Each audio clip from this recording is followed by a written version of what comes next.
Hello, welcome back to Ben's Play. We're back at me and Van are back after a couple weeks of not recording. You can go ahead. Get going. We're gonna do another roughly 1/3 of this game. This is gonna take 3. So it's funny. I know the next thing we're gonna record is we're going to play the fucking shitty Ruby game co-op. What is it called? It's called Ruby Grim Eclipse. I gotta turn this down. It's so loud.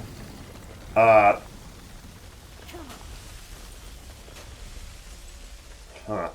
know what's wrong. It's because the monitor itself has a volume setting that's too high right now. Okay, there we go. Anyway, so by the way, I thought I heard V's bird. Yeah, he's over there. He's doing his own thing.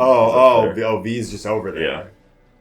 How often do they do that? I feel like It's like 6 times, I think. Yeah, no, it's weird. I feel like I didn't really even notice it because it just doesn't matter. Yeah. It's just like another fella's off to the side. It's just a fun thing. Oh, these dudes. Yeah. I don't think these dudes are these the spinny dudes? No, the spinny ones have like the spiky things on their back. I don't really remember these enemies. They're just kind of tough. Yeah, they're just stronger than like the ants. Scissors. Scissors. Anyway, we're gonna record the Ruby game. It's called Ruby Grim Eclipse. I remember playing it at PAX, which was in like 2015 maybe. This is when I thought Ruby was like cool or whatever, because it was really popular when it came out. I don't need to explain why I thought Ruby was cool when I was 15. But, yeah, that's it. So that game, I at some point I thought that game would look like a real game. That game still looks like a beta. So there was the thing is though. I feel like it was fate. I wasn't, to be honest to Kyle, he's going to see this in 9 days and be like, oh. But I wasn't taking the whole let's play the Ruby game thing that seriously. But then there was a Humble Bundle where if you paid $4, you got 7 games and one of them was the Ruby game. And I was like, oh, okay. Yeah, you have to do it. It's now we have to do it. I'm thinking that might be the first one we record remotely. Because if we want to actually play 4 people co-op, why not do it remotely, right? I can capture everyone's audio through Discord fairly easily, so I don't think it's really worth it to have everyone come over and have a whole setup.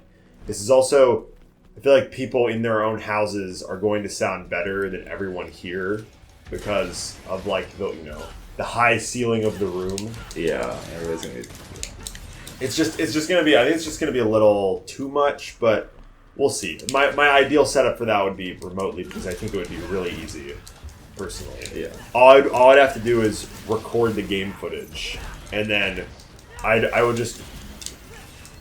Actually, I think I've done with my screen capture before. I can just capture my computer instead of the game, and then it'll capture everyone's audio as well, which would probably be pretty low quality, but that would be really easy. I'm just thinking of an easy solution.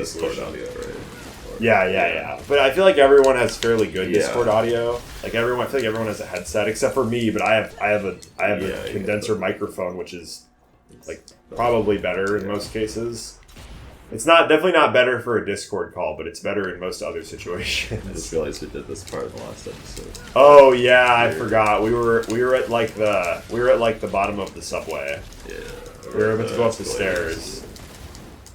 Anyway, so the Ruby game might happen next, and that would be kind of funny. I think from the looks of it, I think it's horrible. I'm not 100% sure it's totally horrible. But I'm pretty sure it's bad. Well, I'm pretty sure it's a Warriors game that was made by Rooster Teeth Games, so it has no polish. And so if you want to make a Warriors game successful, you need it to have polish because Hyrule Warriors or something. Because you know exactly what you're getting, so you want all the features need to be up to date because your players know exactly what they're going to get, right? Because I own 2 Warriors games. I have Hyrule Warriors, and then I have Fate Extella Link, which is the Fate Warriors game. And those games are both super polished, and that they're all their art is pretty well done, and the game isn't buggy, and things like that have to be there because those games are just so you know exactly what you're getting. You just do a charge move. Yeah, ant was bugging me. I didn't really need to do that. But yeah, obviously, as we said before, Nero's Devil Trigger does not make sense in like the story after you play the game once. Yeah, you'll see it later. Because it's something that happens later in the game. But I don't think they really care about story being important in this game. No, it's. I thought the because we talked about this last time a good amount. I thought like the what was it? I thought like the twists of the story were pretty interesting, but obviously like the overall storytelling is the weakness. Yeah. But I thought like the twists, I was like, oh, this is cool because it made like the fights at the end like pretty high stakes. Yeah, the fights at the end are cool. Yeah, because it's like they just like I won't talk about it specifically, but the fight you do in the dream I thought was really cool from a story perspective. Yeah. And the last one was also pretty cool from a story perspective. Anyway, some people are really attached to the story of this game, though, and this was like, some people hated it for some. I don't know. The like, story, they hated the story. Like that it was like not as good as the other games or something, but it was like their fan fiction. Yeah. If I was writing a story and I like that twist happened, I'd be like, oh my goodness, like I'd eat it up, it's right? It's very fan fiction. Yeah, no, you just eat it up because like, I definitely had a like period when I was like maybe like 14 where I read fan fiction sometimes. Not like our friends Henry and Ilya read a lot of fan fiction still. Henry just loves reading, and there's so much like available reading to do on fan fiction. Yeah. And there's a lot of good fan fiction too. So instead of like going and figuring out a book to read, you can just go on fan fiction and boom, you read a bunch of fan fiction, right? Yeah. So I understand that completely. Oh, there's an Ash person. Oh, there they go. There they go. I don't even remember what fan fiction did I even read like seriously. I don't even really remember. I'm like not trying to like hide something so now we're back where we were. I'm not trying to hide something I think was embarrassing. I just don't really remember. Like what was I super into at the time? I don't know. I can't say I ever seriously read like Smash fan fiction or like Sword Art Online fan fiction or whatever, and none of that stuff. So I'm trying to like, I don't know, because I didn't actually watch any anime until I was 15, which was Sword Art Online, which I'm not going to talk about right now because I have nothing to say. I've said everything. What an unbelievable. Well, now it's all hate, but it was love-hate for like a while. It's just, you just wonder how things that are so bad are so popular. Yeah. And it's just, I basically have it down to a science. I can make a YouTube video essay about it, like without a script. It's like, it comes out at the perfect time. Isekai is getting super popular as a genre. Anime in America in general is getting super popular. Like, seasonal anime did not really hit mainstream in America until around 10 years ago, right? Yeah, like I think like Attack on Titan and stuff really. Right, and that was around 2009. Yeah. So it comes out at the perfect time. It starts really strong, and as Jackson has shown us from all those horrible Instagram memes, that's enough. If you start strong enough and like pull your dumb audience in, they'll just never leave. Yeah. So they're still either there. Oh my god, I think we've talked about Jackson's horrible Instagram feed before. He'll just go on his Explore page and he'll just see horrible anime memes just one after the other. But we had this night where Prince and Kyle started looking for some too, and then everyone's brains just collectively died. Were you still there when that happened? Yeah, I was playing this game. Yeah, we were just brain melting. I was probably playing Fall Guys. I'll mention this briefly. I got back into Fall Guys when the second season started, and I don't know. Like, I definitely see all the criticisms people have of that game, but it just doesn't really get boring for me. It's just fun. What also helps is that I'm good at it now. So like, I don't have very unsuccessful runs very often. That's definitely a game like other battle royale games like Fortnite. If I was having repeated unsuccessful runs, I would lose interest because I don't really have the desire to get better at Fortnite. It's just something I play as a gimmick with Kyle sometimes. Yeah. it requires a lot to get good at Fortnite. You have to learn how to build and stuff. Oh yeah, no, the game is pretty deep actually. Yeah. It's pretty complex. And then the other one was I didn't play a lot of the shooter battle royales. Other examples being, of course, Apex and PlayerUnknown's Battlegrounds. But I know Chase still really likes the game of Apex. Like, he likes the way the game plays and stuff. But he didn't really... It seemed like he was the only one that was interested enough to continually play it. And playing it solo is kind of lame, so... Yeah, I play it sometimes with him and Jackson. But it's... Yeah, I just suck a lot at it, so I just kind of... Not... Yeah, does that game have like hero abilities and stuff? Yeah, it does. Okay. It's like Overwatch. It's like a hero shooter ability thing. But they're not as like integral as like Overwatch hero abilities and stuff. They kind of just exist. Some of them are broken, but other ones are just shit. Speaking of Overwatch, like a couple days ago, the Halloween event for Overwatch started. So I was like, oh, Jackson, let's play this. Let's get some arcade wins and stuff. Let's, do some Junkenstein's Revenge, right? And so we were trying to get 2 other people so we could play at a 4-stack because there are these challenge modes that are... So that mode has normal, hard, expert, and legendary difficulty. Uh-huh. And I don't remember us ever being good enough to even beat expert reliably. But there were challenge modes that have like an additional hazard, and they're on expert difficulty. So we were like, hopefully we can get 4 people so we can play. We can play as a team. That'd be nice to have. And so he messaged you, and you were like, I hate Overwatch. Yeah. That was your response. So that one, so obviously we didn't get you. Nobody was interested. We got Chase one day, so we played with 3 and some random. And so they release 2 challenge modes a week.